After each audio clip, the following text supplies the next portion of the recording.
बिस्मिल्लाहिर्रहमानिर्रहीम। अस्सलामुअलैकुम। उम्मीद है आप सब लोग खैरियत से होंगे, अपने घरों पर महफूज होंगे। अल्लाह पाक आप सबको खैर आफियत से रखे, आमीन। सबसे पहले आप सबको सेकेंड ईयर की क्लास में वेलकम। चूँकि कोविड की वजह से पहले भी आप इस सिनेरियो से गुजर चुके हैं ऑनलाइन क्लासेस के, तो अभी भी बच्चे कुछ इसी तरह से है कंडीशन के अभी हमें कुछ टाइम के लिए अपना सेशन जो है ये ऑनलाइन लेकर चलना पड़ेगा। जैसे ही सिचुएशन बेहतर होगी हम वापस अपनी फ़िज़िकल क्लासेस की तरफ आ जाएंगे। अब उसमें है इस तरह से बच्चे के सारा हमारा सिनेरियो पहले की तरह ही है, जैसे हम लेक्चर क्लास में लिखते थे वैसे ही ये लेक्चर्स आप अपने रजिस्टर्स के ऊपर नोट डाउन करेंगे। जिस सब्जेक्ट का लेक्चर आपको आएगा आपके पास उस सब्जेक्ट का एक अलहदा रजिस्टर होना चाहिए। पहली चीज़, हर सब्जेक्ट के लेक्चर को नीटली प्रॉपरली आप लोग with date and lecture number note down करेंगे। ठीक है, कितने सब्जेक्ट्स हैं, किस तरह हमने लेकर चलना है, कितने रजिस्टर्स होने चाहिए आपके पास, कितने पेपर्स होंगे, ये सारा आपको मैं अभी पहले डिस्क्रिप्शन दूंगी थोड़ा सा, उसके बाद हम अपने सब्जेक्ट के इंट्रो की तरफ आएंगे। ठीक है, तो सबसे पहले सिलेबस की तरफ चलते हैं ज़रा। तो सिलेबस में हमारे पास बच्चे सबसे पहले टोटल हमारे पास पेपर सबको पता है एनुअल में हमारे कितने होते हैं, 2 पेपर ए और पेपर बी। जो पेपर ए है हमारा बच्चे उसमें हमारे पास जो सब्जेक्ट्स हैं उसमें सबसे पहला तो हमारा है सब्जेक्ट दैट इज फार्मास्यूटिक्स और फार्मास्यूटिक्स 2। ठीक है, फार्मास्यूटिक्स 2 है ये हमारे पास, जिसका नाम है proper industrial pharmacy and quality control. Theory भी होगी इसकी और इसका प्रैक्टिकल भी होता है। देन फार्मास्यूटिक्स 3 जिसके अंदर आप स्टडी करोगे अबाउट हॉस्पिटल फार्मेसी। 2 सब्जेक्ट्स ये हो गए आपके। फिर आएगा आपका पेपर 2 जिसमें आपका एक सब्जेक्ट होगा फार्माकोलॉजी। ठीक है, उसकी थ्योरी और प्रैक्टिकल दोनों परफॉर्म करवाए जाते हैं। और एक सब्जेक्ट हमारा होगा social behaviour, drug law and ethics. ये तीनों एक ही सब्जेक्ट हैं। ठीक है, 3 डिफरेंट पोर्शंस को कंपाइल करके एक सब्जेक्ट बनाया गया है, social behaviour, drug law and ethics. इसका प्रैक्टिकल नहीं होगा, इसकी सिर्फ थ्योरी होती है। और कंप्यूटर का आपके पास थ्योरी और प्रैक्टिकल दोनों होगा। ठीक है, तो ये आपके टोटल हैं subjects 5, pharmaceutics 2, pharmaceutics 3, pharmacology, social behaviour, drug law, ethics and computer. तो ये बच्चे आपके टोटल अब सब्जेक्ट्स हैं 5, फार्मास्यूटिक्स 2, 3, फार्माकोलॉजी, फार्मास्यूटिक्स 2 आपको मैं पढ़ाऊंगी, pharmaceutics 3, pharmacology, social behaviour, drug law, ethics और कंप्यूटर। ये जैसे जैसे आप पढ़ते जाएंगे आपको आइडिया होता जाएगा आपके सब्जेक्ट के टीचर्स का। ठीक है, बस आपने करना क्या है, अपने लेक्चर्स को बच्चे प्रॉपरली नोट डाउन करना है। टाइम ड्यूरेशन आपके लिए बहुत शॉर्ट है, लेकिन अगर आप चीज़ें साथ साथ नोट डाउन करते जाएंगे तो आपको किसी किस्म का कोई मसला आगे जाकर पेश नहीं आएगा। ठीक है, नेक्स्ट अब हम अपने सिलेबस की तरफ चलते हैं, जिसमें हमारे पास फार्मास्यूटिक्स 2 है, industrial pharmacy and quality control. हमने जो इसमें पढ़ना है बच्चे दैट आर चैप्टर्स हैं हमारे टोटल इसमें 8। ठीक है, टोटल हमारे जो चैप्टर्स हैं वो हैं 8। इन 8 चैप्टर्स में बच्चे अब सबसे पहले हम देखेंगे चैप्टर 1 है जिसमें हम पढ़ेंगे अबाउट इंट्रोडक्शन और टू प्रोसेसेस एंड इक्विपमेंट्स। ठीक है, चैप्टर 1 जिसके हमने टोटल पढ़ने हैं A to G पार्ट्स हैं इसके। ठीक है, A B C D E F and G, total 7 chapters इसके अंदर हमने कवर करने हैं। इन 7 चैप्टर्स के अंदर जो हमने पढ़ना है वो है हमारा इंट्रोडक्शन ऑफ प्रोसेसेस, मतलब जो वर्किंग प्रोसेस, वर्किंग प्रिंसिपल्स हम इस्तेमाल करेंगे, और उस प्रोसेस के लिए इस्तेमाल होने वाले आलात, अपरेटस, उनके बारे में हम स्टडी करेंगे। अब जब हम फार्मास्यूटिक्स 1 पढ़ रहे थे तब आपने पढ़ा अबाउट ऑइंटमेंट फॉर एग्जाम्पल। अब उस ऑइंटमेंट को बनाने के लिए या उस क्रीम को बनाने के लिए या उस टैबलेट को बनाने के लिए, लेट्स सपोज हम टैबलेट की एग्जाम्पल लेते हैं।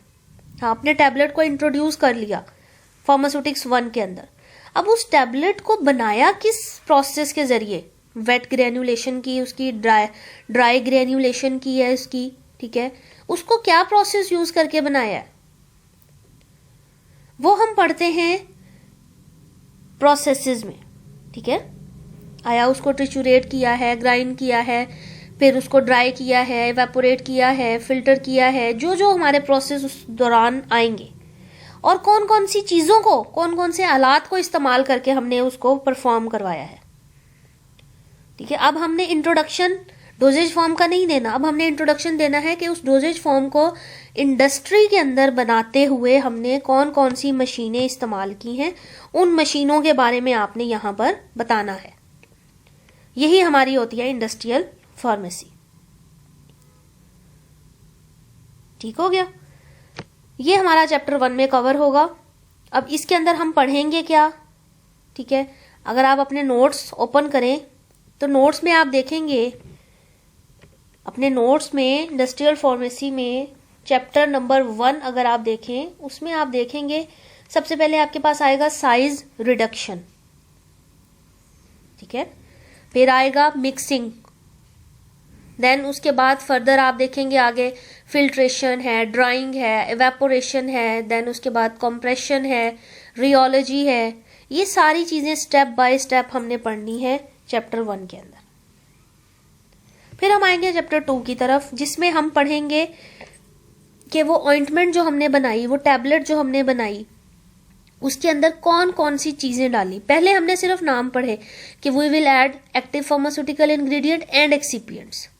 अब हम पढ़ेंगे कि हम कौन से एक्टिव फार्मास्यूटिकल इंग्रेडिएंट्स डालेंगे, कौन से प्रोसेस से मैन्युफैक्चर करेंगे, ठीक है। अगर हम वेट ग्रेन्युलेशन का पहले आपने नाम पढ़ा है तो अब आप एक्सप्लेन करेंगे उस प्रोसेस को कि आपने वेट ग्रेन्युलेशन करनी है, इस तरीके से करनी है, आपने ड्राई ग्रेन्युलेशन करनी है, इस तरीके से करनी है, ठीक है। ये हो जाएगा चैप्टर 2 में, जिसमें हम फॉर्मुलेशंस पढ़ेंगे, ठीक है। कौन कौन सी? सॉलिड, ए में सॉलिड पढ़ेंगे, बी में लिक्विड पढ़ेंगे, सी में सेमी सॉलिड पढ़ेंगे और डी में पेरेंट्रल पढ़ेंगे, ठीक है। इनकी फॉर्मुलेशंस और इनकी मैन्युफैक्चरिंग पढ़ेंगे। 3 में हम पढ़ेंगे अबाउट एक्सिपिएंट्स, जितने भी एक्सिपिएंट्स हम इस्तेमाल करते हैं, सॉल्युबलाइजर, इमल्सिफाइंग एजेंट्स, सस्पेंडिंग एजेंट्स, जो एंटीऑक्सीडेंट्स हैं, सॉल्युबलाइजर्स हैं, बफर्स हैं, वो सारी चीजें हम चैप्टर 3 में कवर करेंगे। चैप्टर 4 में हम पढ़ेंगे कि ये जो चीजें हम बना ली डोजेज फॉर्म, इसको हम पैक कैसे करते हैं, इसकी फिलिंग कैसे करते हैं, इसकी फिलिंग के लिए हम मटेरियल कौन सा यूज करते हैं, जो ग्लास लेते हैं, किसी प्लास्टिक की बोतल में रखते हैं, मेटल में रखते हैं, रबर में रखते हैं, ये सारी चीजें चैप्टर 4 में आएंगी। फिर इसके बाद हम कवर करेंगे chapter 5 which is quality control, ठीक है। चीज जब बन जाएगी, डोजेज फॉर्म जब बन जाएगी, हमें उसकी क्वालिटी को कंट्रोल करना है। ड्यूरिंग मैन्युफैक्चरिंग हम क्वालिटी को कंट्रोल करते हैं, और जब क्वालिटी कंट्रोल हो जाती है फिर हम क्वालिटी को अश्योर करते हैं, क्वालिटी अश्योरेंस करते हैं कि आया कि वो चीजें जो क्वालिटी कंट्रोल में आई हैं वो अश्योर्ड हैं, वो प्रॉपर हैं, वो मेंटेन्ड हैं या नहीं। फिर हम करते हैं उनकी स्टोरेज, जो डोजेज फॉर्म बनाई है, फार्मास्यूटिकल प्रोडक्ट्स बनाई हैं, उनको हमने स्टोर करना होता है। स्टोरेज के बाद हम चलते हैं फिर उसकी डॉक्यूमेंटेशन की तरफ। फिर हम जो स्टार्ट से लेकर हमने मिक्सिंग, मिलिंग से लेकर एंड तक, उसको पैक करने तक जो काम किए होते हैं, सारे के सारे हम एक पेपर के ऊपर लिखते हैं। आप एक डोजेज फॉर्म का लीफलेट ओपन करो, कोई सिरप की बोतल के अंदर वो जो आपको एक पेपर मिलता है उसको निकालो, उसको देखो, उसमें शुरू से लेकर एंड तक हर चीज बताई हुई होती है उस दवाई के बारे में। इसी तरह एक इंडस्ट्री में कोई दवाई अगर बनती है तो उस दवाई का A to Z हर चीज उस डॉक्यूमेंट के अंदर मौजूद होती है। ठीक हो गया। तो ये हमारा टोटल सिलेबस है industrial pharmacy and quality control का। ये अब आपका सिलेबस है फार्मास्यूटिक्स 2 में, ठीक है, जो आपने टोटल हमने इसको स्टडी करना है। थोड़ा सा लेंथी सिलेबस है लेकिन बहुत इजी चीज़ें हैं, बहुत इंटरेस्टिंग चीज़ें हैं अगर आपको साथ साथ याद हो जाएंगी तो। अब हम अपने पहले lecture number 1 pharmaceutics 2 industrial pharmacy and quality control, topic का नाम, ठीक है, हर चीज़ आप प्रॉपर मेंशन करेंगे और फिर अपना लेक्चर लिखना स्टार्ट करेंगे। ठीक है, तो ये जो चीज़ें हैं ये आपने एज इट इज़ प्रॉपर अपने लेक्चर के ऊपर इस चीज़ को मेंशन करना है। ठीक है, हर सब्जेक्ट के लिए। ठीक है, अब नेक्स्ट जो है हमारे पास वो है, okay, now we will start our chapter number 1 part A, that is milling.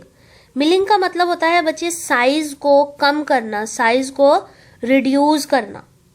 ठीक है, अब जहां पर साइज कम करने की बात आएगी फार्मास्यूटिक्स के अंदर, सबसे पहली चीज जो आपके माइंड में क्लिक करनी चाहिए that is the pestle and motor.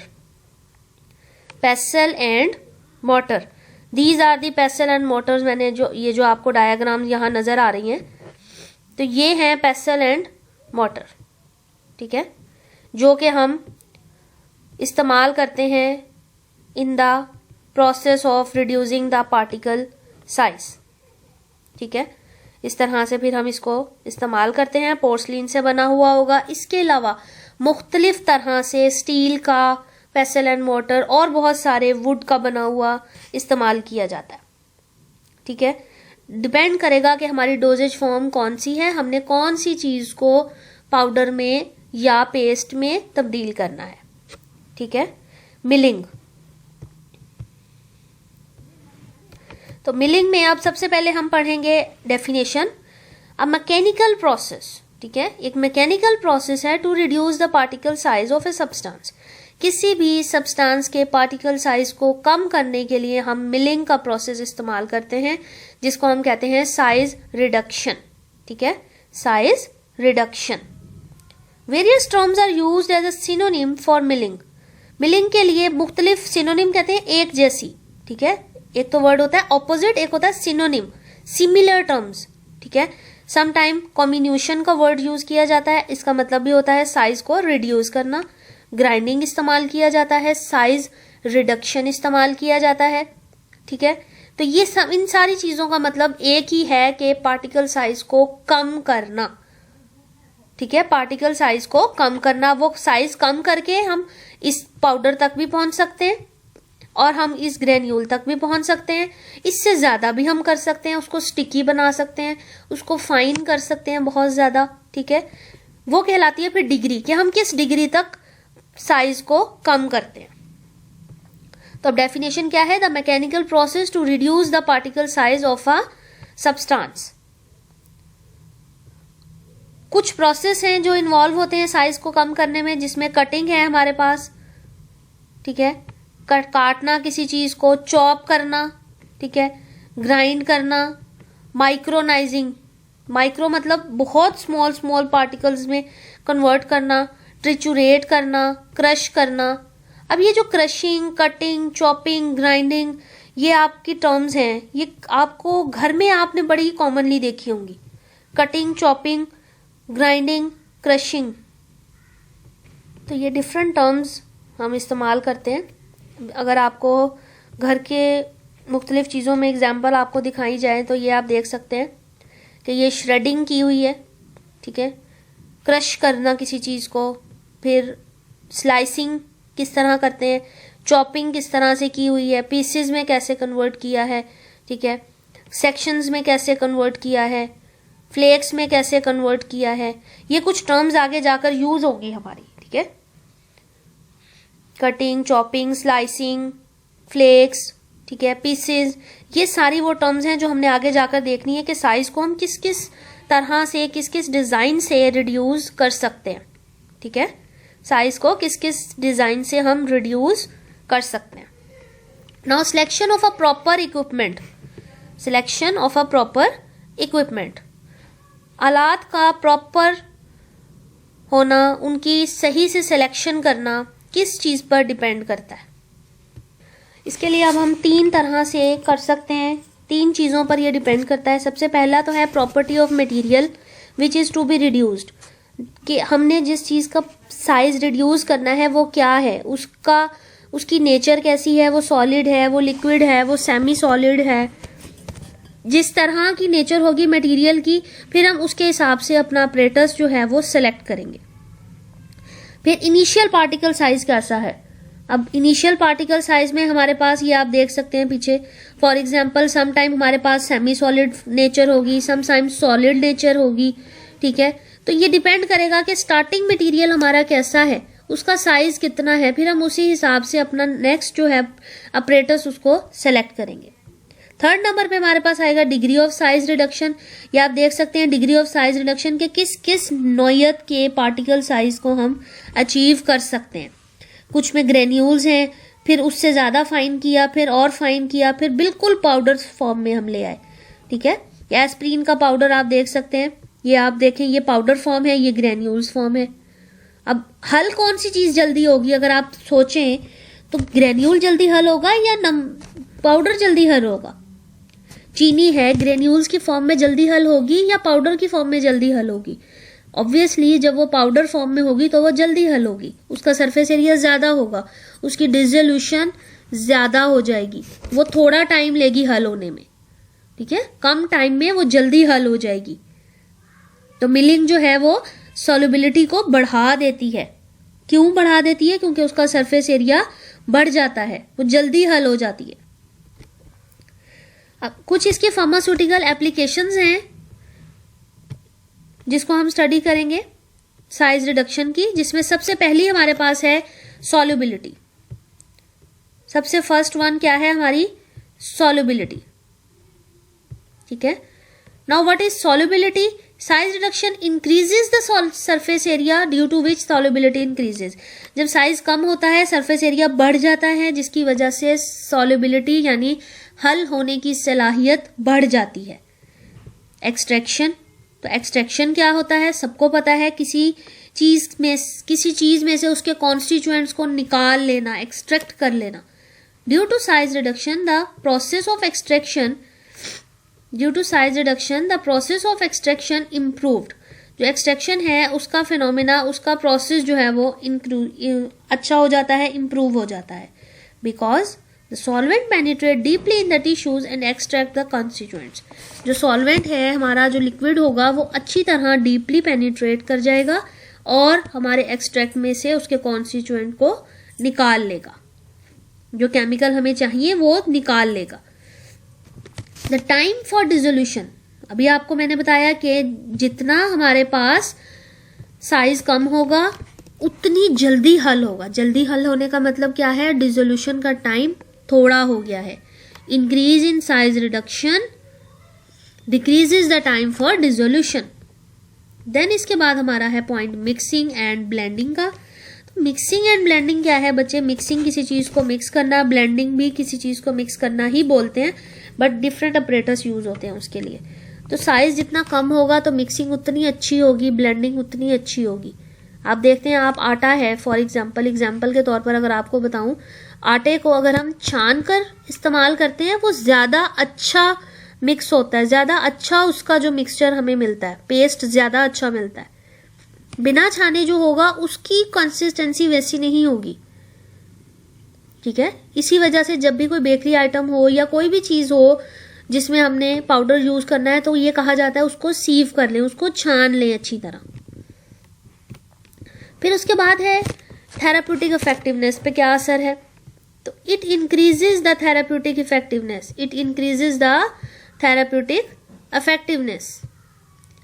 Therapeutic के वर्ड से सब वाकिफ हैं कि हमारी बॉडी के अंदर जाकर फार्माकोलॉजिकली उसने जो एक्शन परफॉर्म करना है वो थेराप्यूटिक एक्शन कहलाता है। तो ये एक्शन जब पार्टिकल का साइज फाइन होता है तो ये एक्शन भी बहुत बेहतर होता है, इम्प्रूव होता है, इंक्रीज होता है। फिर रेट ऑफ ड्राइंग है कि drawing rate increase in size reduction increases the rate of drawing. जितना सरफेस एरिया ज़्यादा होगा उतनी जल्दी चीज़ें ड्राई होंगी। स्टेबिलिटी, पार्टिकल साइज जितना कम होगा उतनी ही हमारी जो डोजेज फॉर्म है वो स्टेबल होगी। जैसा कि हम अगर इमल्जन में एग्जांपल लें तो इमल्जन में आप देखते हो कि जब हम करते हैं इमल्जन बनाने के प्रोसेस को स्टार्ट करते हैं, हम एक चीज़ लिखते हैं कंटिन्यूसली स्टिर करना है, हमने मुसलसल हिलाना है। वो हिलाने का मकसद क्या होता है कि ऑयल के जो ड्रॉपलेट्स हैं उसका साइज बहुत स्मॉल हो जाता है, इतना स्मॉल हो जाता है कि वो हमें नज़र नहीं आता। हमें लगता है कि ये ऑयल और वाटर यकजान हो गए हैं, एक फेज में आ गए हैं, लेकिन वो एक फेज में नहीं होते। वो हमने उसको स्टेबल किया होता है, उसके ऑयल के पार्टिकल को कम करके, ऑयल के पार्टिकल साइज को कम करके हमने उस इमल्जन को स्टेबल बनाया होता है। ठीक हो गया? क्लियर हो गई ये चीज कि पार्टिकल साइज कम करने से स्टेबिलिटी कैसे आएगी। कि इमल्जन अगर हमारे पास है, कोई क्रीम है, पेस्ट है, हम जिसमें कोई इमल्सिफाइंग एजेंट यूज कर रहे हैं तो हम उसको अच्छी तरह ट्रिचुरेट करते हैं ताकि वो एक यकजान हमें लगे। होती ऐसी नहीं है, फेज सेपरेट हो जाता है, लेकिन हम उसको for the time being use हम उसको स्टेबल बना लेते हैं। डोज की यूनिफॉर्मिटी होती है अगर साइज इवन होगा। अब एक सॉलिड है और एक हमारे पास पाउडर है। अब सॉलिड मुख्तलिफ साइजेस में हमारे पास हो सकता है, जबकि पाउडर की यूनिफॉर्म डोज हम ले सकते हैं, एक टेबल स्पून, ठीक है, 1 टीस्पून या व्हाटएवर जो भी डोज होगी, यूनिफॉर्मिटी हमें देगी। अब जब यूनिफॉर्मिटी डोज की होगी दैट मीन्स वेट की यूनिफॉर्मिटी है। कैसे है? पाउडर की फ्लो प्रॉपर्टी बड़ी अच्छी होगी, पाउडर की फ्लो प्रॉपर्टी बहुत अच्छी होगी, पाउडर फ्री फ्लो करेगा। फ्री फ्लोइंग प्रॉपर्टी जब होगी तो इसका मतलब है कि पाउडर का वेट यूनिफॉर्म है। Physical appearance reducing the particle size increases the physical appearance. ठीक है, फिजिकल अपीयरेंस को वो बढ़ा देगा, इंक्रीज कर देगा। ठीक है, जैसे कि हमारे पास क्रीम्स हैं, ऑइंटमेंट्स हैं, पेस्ट हैं, इन सब की अपीयरेंस अच्छी हो जाएगी अगर हमने पार्टिकल साइज उसमें बहुत अच्छा रिड्यूस किया है तो। ठीक हो क्या? और लास्ट हमारा पॉइंट होगा इसमें कि ड्रग जो है उसकी एब्जॉर्प्शन जो है वो बढ़ जाएगी। Absorption rate of the drug will increases. कैसे? ऑब्वियसली जब थेराप्यूटिक इफेक्टिवनेस बढ़ रही है, बॉडी में जल्दी हल हो रहा है, बॉडी में जल्दी डिजॉल्व हो रहा है, तो एब्जॉर्ब भी वो ड्रग जल्दी होगी। ठीक है, तो रेट ऑफ ड्रग एब्जॉर्प्शन भी बढ़ जाता है, जल्दी से एब्जॉर्प्शन हो जाएगी हमारी। तो ये सारे पॉइंट्स हैं अबाउट द एप्लीकेशंस। लेक्चर आज थोड़ा सा कवर किया हमने। नेक्स्ट हम इंशाल्लाह डिसएडवांटेजेस करेंगे, फैक्टर्स कवर करेंगे और साथ में कुछ क्लासिफिकेशन करेंगे, मैनुअल और मैकेनिकल। ठीक है, अभी ये जस्ट इंट्रोडक्शन, सिलेबस के बारे में आप गो थ्रू करें अच्छी तरह से और ये चीज़ें अच्छी तरह से इनको नीटली लेक्चर का नाम, नंबर, टॉपिक, डेट, ये चीज़ें आपने साथ साथ मेंशन करनी है, सेपरेट रजिस्टर पर लिखना है। जैसे ही फिजिकल क्लासेस स्टार्ट होंगी आपके लेक्चर्स प्रॉपरली चेक किए जाएंगे, फिर हम आगे चलेंगे।